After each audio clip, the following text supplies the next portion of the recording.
Welcome to the Fintech Scaling Show. This podcast is sponsored by Scale Up Consulting, helping fintech startups create a scalable organization to support an ever-increasing demand. When you're ready to grow, reach out to us at richard@scaleupconsulting.co. Now, over to the show with Richard Doherty, founder and host.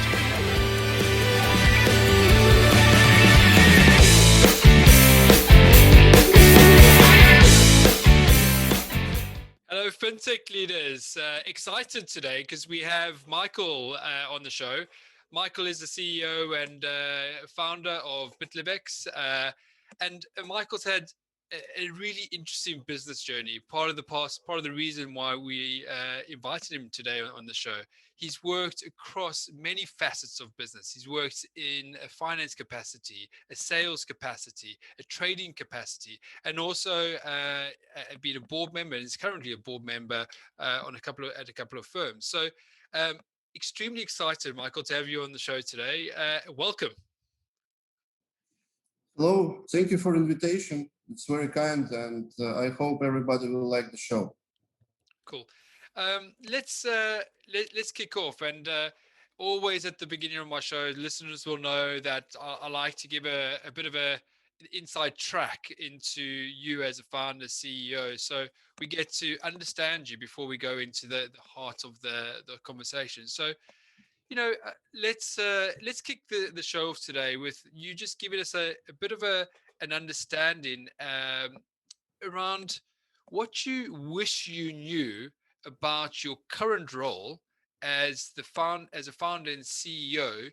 You wish that your younger self had known before you embarked on this journey. Well, I have been studying economics, finance, and business administration in my university, and I was reading quite many books about organizations and CEOs in these organizations, like Hewlett Packard, Apple, and many others. And I thought that the role of CEO is a purely management role, like when you delegate a lot of things to others, control how they do their tasks, and so on and so on. Probably in big organizations, it's done like that. But in my organization, in my current role as a CEO, we have quite a small team. It's a startup company. And what I didn't know about that is that you have to be involved in quite many different aspects and things which you even didn't ever think you will be involved in. For example, in my particular business, Bitlevex, we have options with leverage, and these options are priced according to a very complex formula. And I had to create this algorithm and risk management practices for our company. And as a result, in my company, only myself know quite well how this options formula works. And in the end of the day, I have to deal with so many tasks because many people don't understand. For example, many users don't understand. And they ask support, then support comes to me and asks some specific questions. So as a CEO, I thought that I will deal only with management tasks. But in the end of the day, I have to deal with everything. But that's also because I'm also a founder of the company. And the founder of the company is always thinking about the business wherever he is and whatever he's doing. So that's it. What I wish I did when I was younger, I would start doing business when I was younger, because business is done by people, and however many books you may read, still you have to get experience, and everything is based on people and on experience. And I just wish I started a business earlier and become an entrepreneur earlier, because I like to be an entrepreneur, and starting it earlier would give me much more advantage now when I'm doing business now. That's what I think. And you mentioned people and experience, and it sounds like a core part of business in your understanding is relationships. Yes, definitely.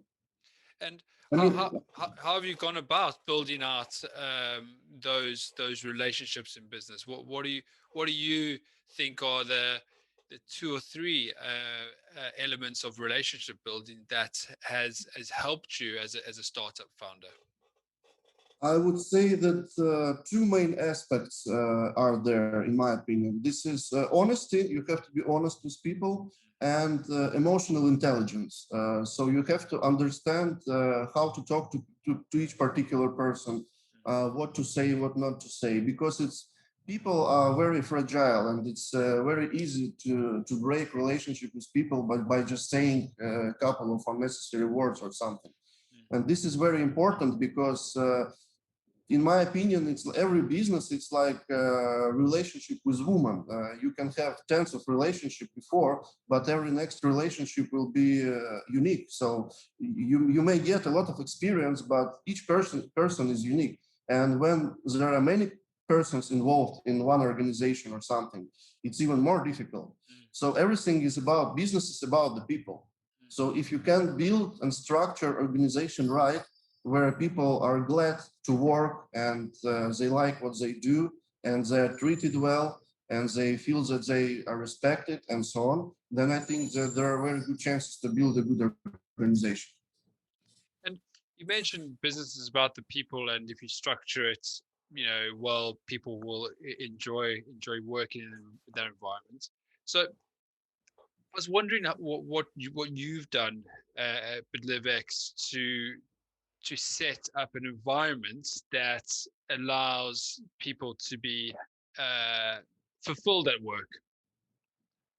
When we started, actually, the core team, we have done another project before that. And then I have decided that I will work on Bitlevex, and I have attracted the first seed funding for the project. And the core team just moved from that project to this project. And that's how it started. At first, there were 4 people. Then we have understood that we need important technical person inside the team, because we are mainly making development on outstaffing basis. Then we need to find the chief marketing officer and so on. So if you ask, that's how I built the team. But some people, of course, changed. Somebody was fired, and I had to hire new people. But our driving force is our end goal, I would say. This is something that we see in the future. We see how the company develops, and we have very good understanding, and it's a mutual understanding, which is mutually agreed about what we would like to see in 2 or 3 years, for example. It's a very user-friendly platform with a lot of products, with a huge engagement, gamification, and so on. So I would say that the main driving force is our main idea that is mutually understood, and people believe that we can achieve it with the resources and with the team we already have. And what is your mission? How have you what is your mission at Bitlevex, and how have you then motivated your team to go on this journey with you? Mission of Bitlevex is I would say that it is to make trading user-friendly and understandable for the majority of people, for people who are interested in it.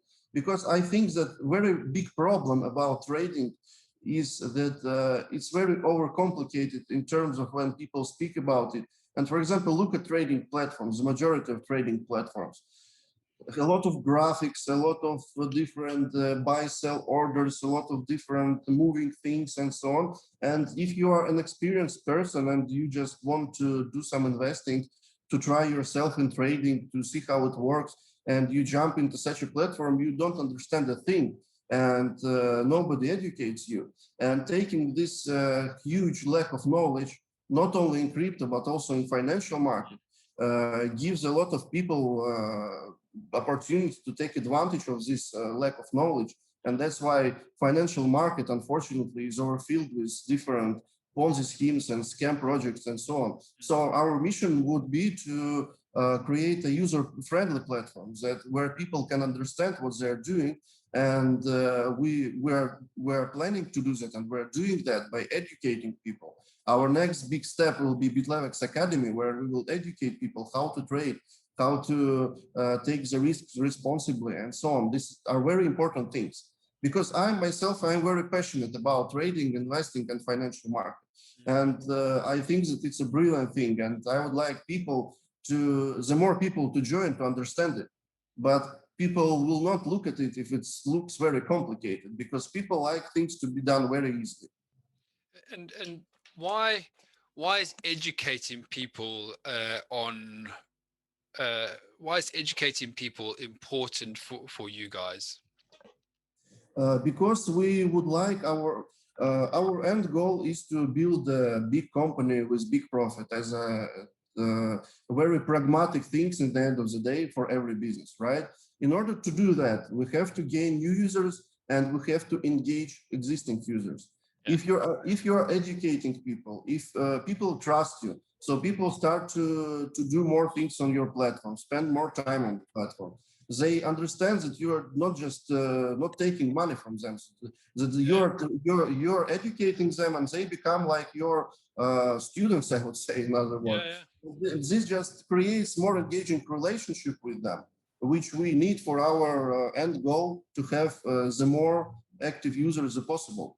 Because in the end of the day, for example, if we decide to sell the company to a bigger player, for example, to be interested as a acquisition target, we need to have a lot of active users because such companies are being acquired by others only thanks to their user base. Because there is not, I don't know, rocket science technology involved, which cannot nobody can copy, I would say. But user base and especially engaging user base is very important thing. And That's why social networks exist, communities exist, and so on. and how, I mean, let's stay on the education thing for a second. How are you going about educating a novice, someone that's just entering into the world and is interested in trading, as opposed to maybe someone that has already been in retail for a bit. They've done a few things, but it's wanting to go to the next level. Is there different parts to your Yes, course? yes, I can answer your question. Well, actually, this is a big challenge for our next step, which I said, Bitlevex Academy. Here we will have to think very deeply how to do it, as you asked. But at the moment, there are two main languages, I would say, that we are looking for new users in countries speaking in these languages. It's English and Spanish speaking. And in these two languages, we have our own call center. And when you register, you get a call from a person who is very confident in trading experience, and he starts to talk to you, and he sees what level are you in, and based on that, he will educate you what to do on the platform, how to understand what kind of risk you are taking, and so on and so on. So this is how it's done now. But that's why we came to idea to create Bitlevex Academy, because we understood that even though we took a very complex thing and we're trying to address it in a quite simple way, still there is a huge gap in understanding, and we decided that this gap should be filled with Bitlevex Academy. Because in the end of the day, you will not be able to talk to every person who registered, because majority of people will never pick up the phone just by statistics. And you have to create and give another tools of how to educate them. Of course, we have a couple of videos where we show how to trade, how to deposit money, how to do this and that. But this is a very, very small part of what we're planning to do when we are Bitlevex Academy. I mean, there we will have courses, seminars, webinars, and so on and so on. And as you started out the business, as you've got it going, and obviously the academy is something that sort of for the future. I was wondering how you approached promoting your product to your audience, so they were interested in it and also started using it. Mm-hmm. Well, again, from a couple of previous projects that were recently done before Bitlevex, I've got very valuable experience of working with influencers, mainly with YouTube bloggers. And I saw the results from influencer marketing, which were just amazing with some bloggers. And this was the first marketing tool we were using, YouTube bloggers. We were sending out a lot of emails, trying to negotiate cooperation with.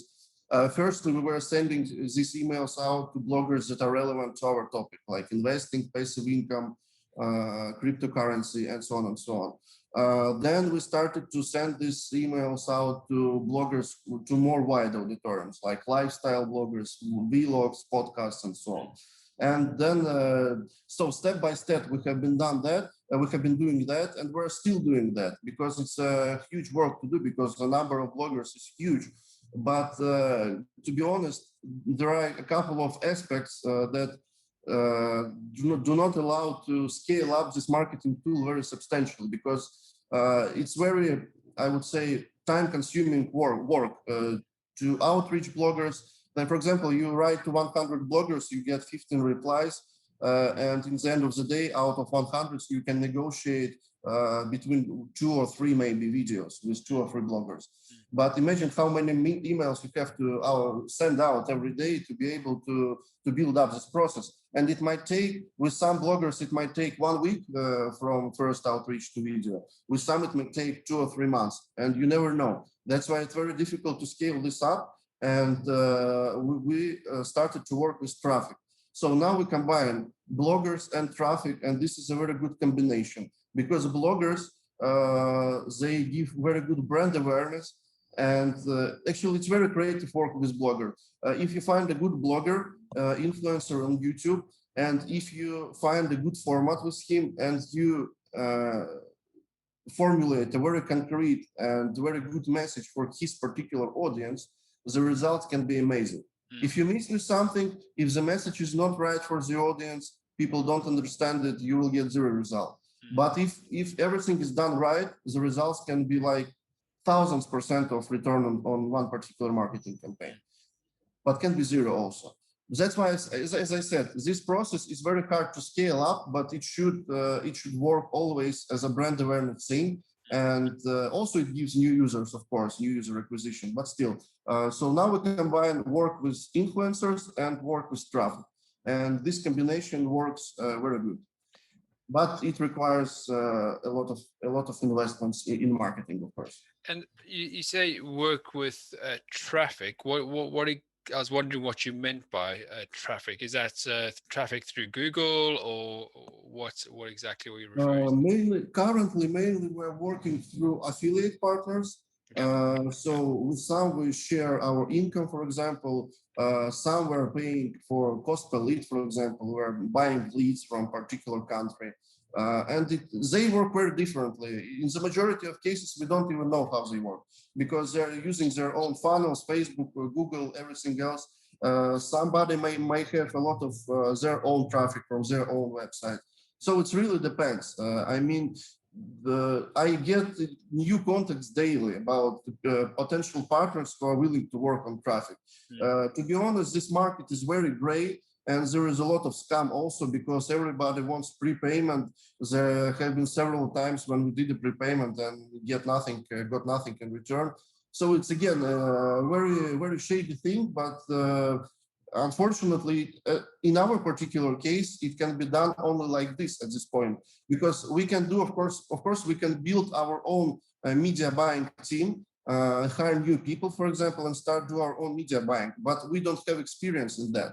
And in the end of the day, money that we will spend for different experiments will be much more, and they will bring 0 result. Whereas we can find affiliate partners who are doing different funnels, doing different things, and of course we will overpay, but we will learn from them. And in a year or 2, we will have our own media buying team in-house, which will do the same thing for our own. And how did you, just going back to the whole blogging and traffic thing, and also the YouTube marketing, I guess, campaigns? How did you find that this was the right sort of initial marketing campaign to go on and sort of really invest in? What was the discovery process that led you down that path?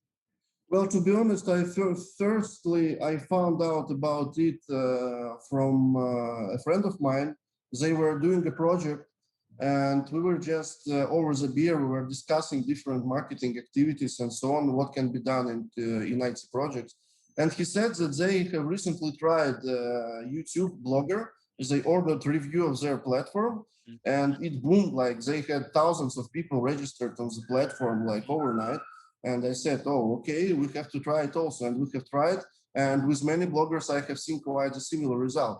And I can understand this because, for example, when you watch TV and you press on channel one, channel two, there is some kind of channel and you may see advertisement on this channel. Mm. But on YouTube, you find what is interesting for you. You find, I don't know, tech bloggers. If you're a fisherman, you find fishing bloggers. I don't know who. And Yeah. those channels that you watch, you trust them. So you trust people who are saying about giving you advice. For example, again, if you're a fisherman and you're looking for a fishing channel, watching fishing channel, and the guy says that this tool is great for fishing, I don't know, it's close to 100% that you will buy it because you trust the guy. And this YouTube audience they're built on loyalty and trust. And that's why when somebody recommends something to their audience, it has a huge effect. It can have a very huge effect. Again, bloggers are very different. Somebody requires that they will say, for example, this is sponsorship content, and the next minute is just your ad is being run. But some can do very native integrations. For example, our channel is about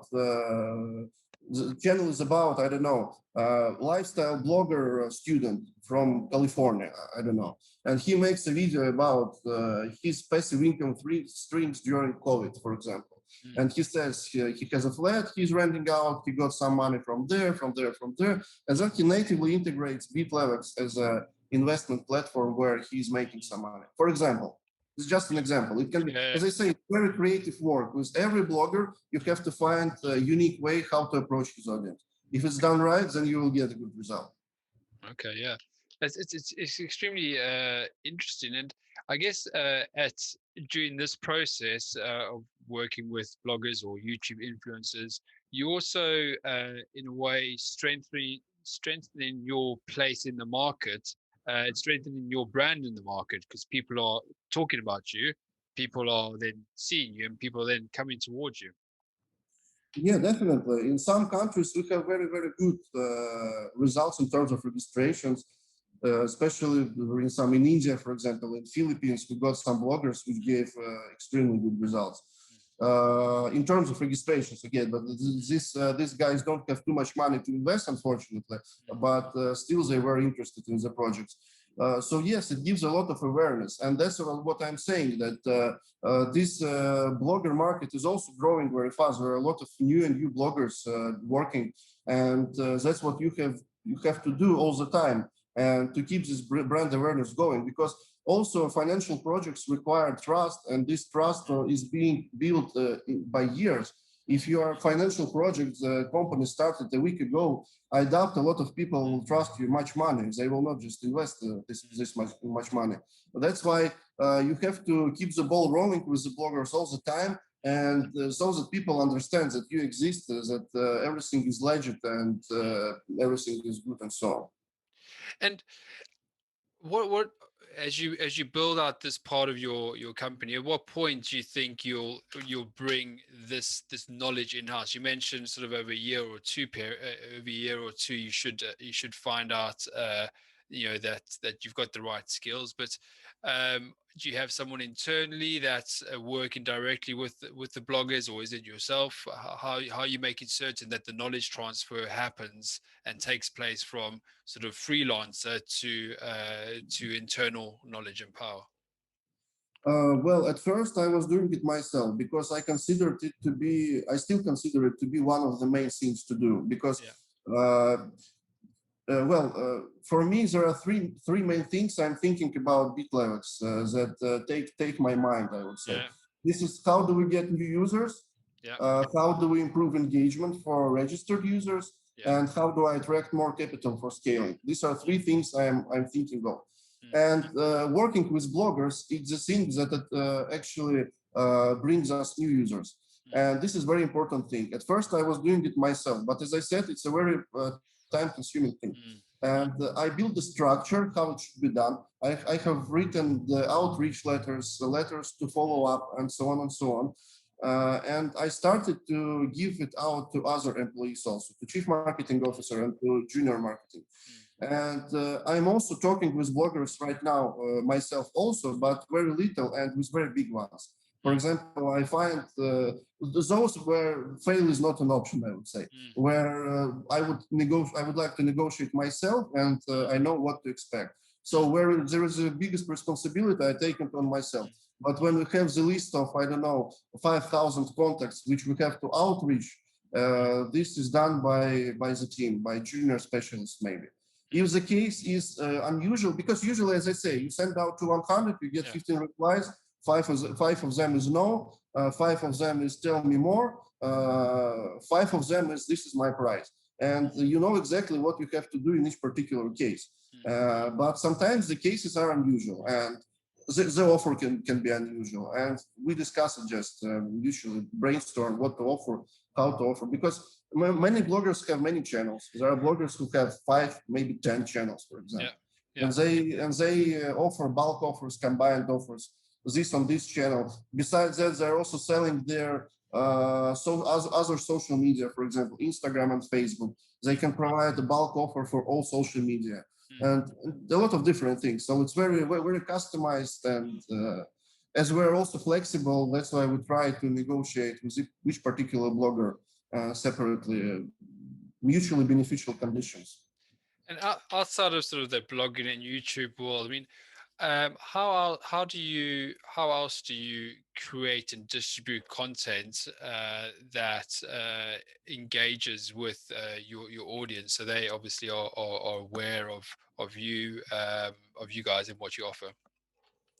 Well, we're doing, we have our own blog where we post a blog post every week. It's quite a big, and it's quite a big and deep on particular topic. It's between 2,000, 3,000 words. So this is the content we create. You can see in Bitlevex blog. So it's every week.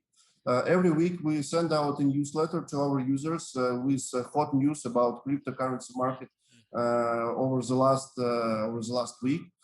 And also on Fridays, we send some kind of promotion. Currently, for example, we are running a rather big Apple products giveaway, because on Monday we plan to add traditional assets to our platform, options on traditional assets, which are Tesla, Apple, Amazon, Pfizer, and also 3 indexes: S&P 500, Dow Jones, and Nasdaq. So there will be options with leverage on these assets. And to celebrate this new feature, we're making this Apple products giveaway. And actually, every week we are doing something. We are integrating with new partners. For example, we integrated a company called Changely for accepting payments in different cryptocurrencies. Because before that, we were accepting only Bitcoin, because we have our own possibility to accept Bitcoin. But for other cryptocurrencies, we did not have. And we partnered with Changely. We did a mutual marketing campaign. For our users, we promoted Changely. Changely promoted Bitlevex for their users. And for example, recently we've done it also with Into the Block, maybe you know the company for blockchain analysis, and so on and so on. So we do a lot of different things. But new user acquisition mainly is done through traffic and through YouTube bloggers. The rest, what you're saying about blog, PR, and so on, it's more of a reputation building thing, something like that. It's not for direct user acquisition. But I agree that we have to work more on PR, because in terms of PR, we haven't done much yet by now. And you know, through all these activities that you mentioning, how do you make certain that you are ensuring that you're spending wisely and you're getting return of investment from these spend activities? Well, it's quite simple. We have a tracking platform. It's called Novice. It's a software that allows you to create, for example, for every campaign, you can create a link. Yeah. which you contribute, and then through this software, you can see how many registration came, how many deposits came, and you can see a lot of different statistics in that. For example, I negotiate with Blogger about review for $1,000. For example, I pay him $1,000. I give him the link. He distributes the link, and then we see the result. So approximately in 3 days, the result is more or less, I would say, clear. First day it's not clear. 3 days it's clear, and then it's like usually YouTube bloggers have how it's in English. Well, not lifetime, but approximately 3 to 4 months, you will still get some traction from particular video.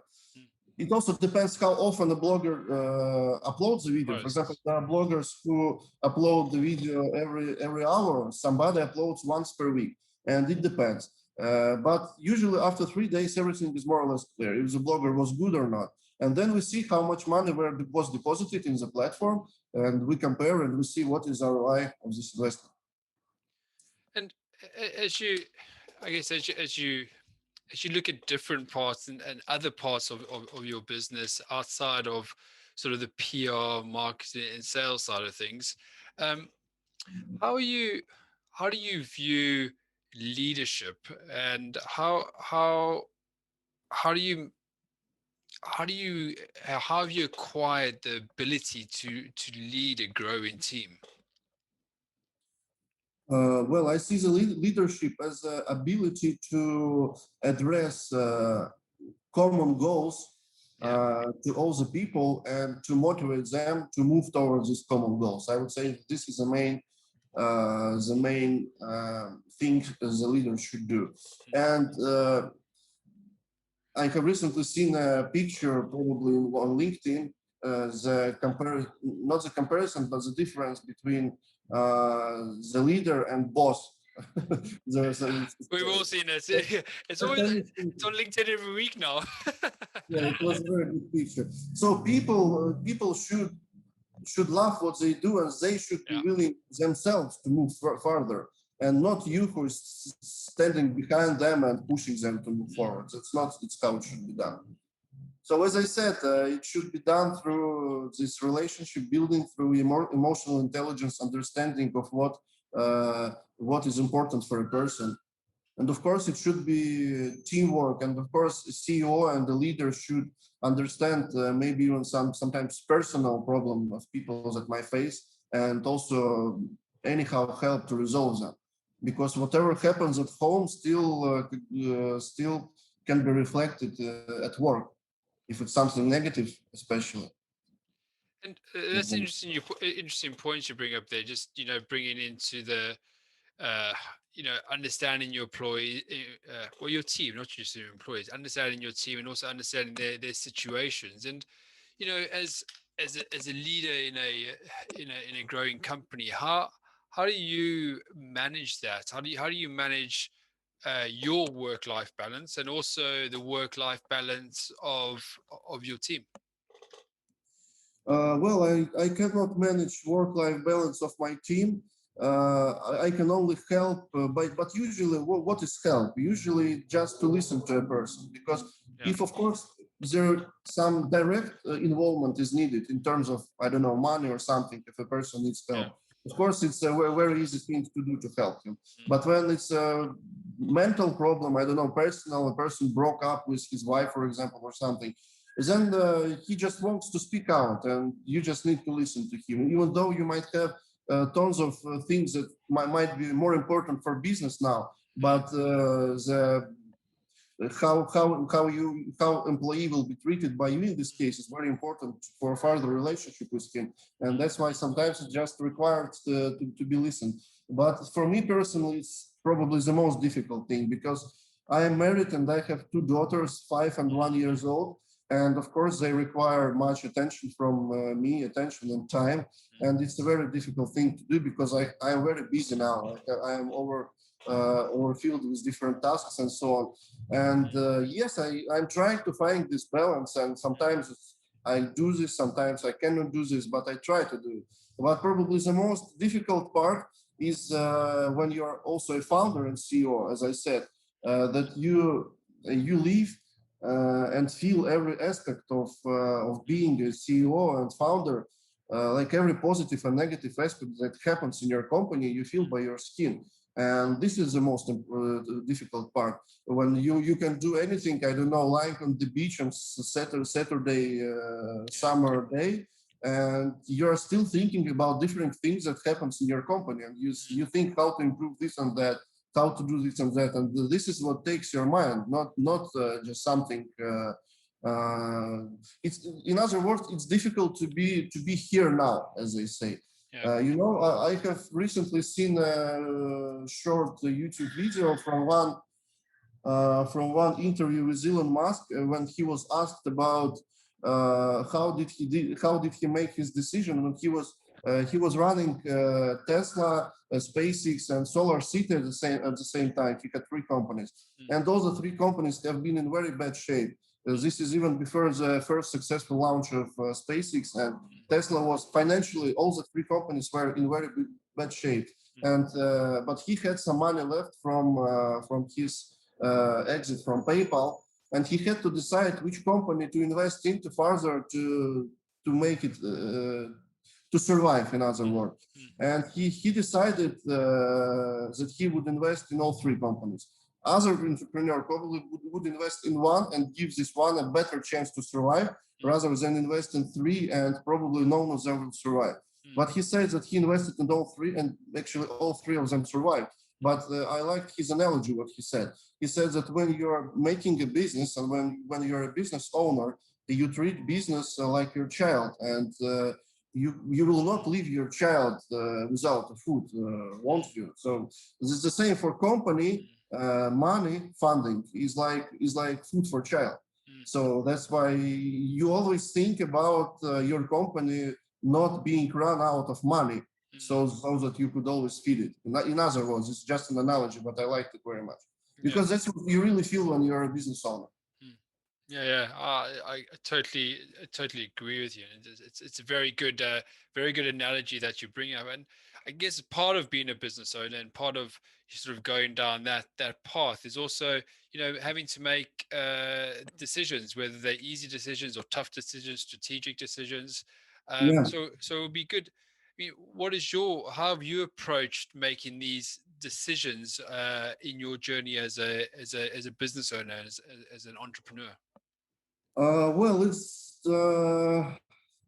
you simply, when you scale up, when you grow as a company, the number of tasks, they grow and grow all the time, and you simply have to prioritize what the tasks require your attention and what require less of your attention.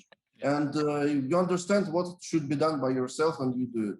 And you understand what you can delegate, you delegate it.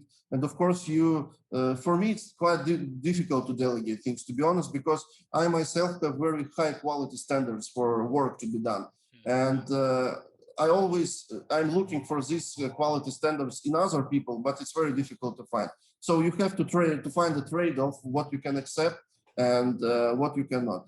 And yes, you just have to prioritize the tasks and trust people and give them opportunity to take some decisions by themselves without your direct involvement in that. So you either have to trust people or you have to hire people whom you trust. It's one of two things.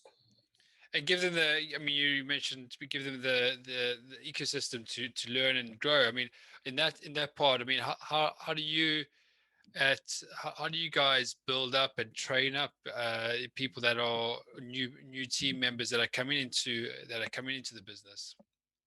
Well, I can tell you that being in a small team requires you to learn very fast, because in a small team, everybody brainstorms on important ideas together.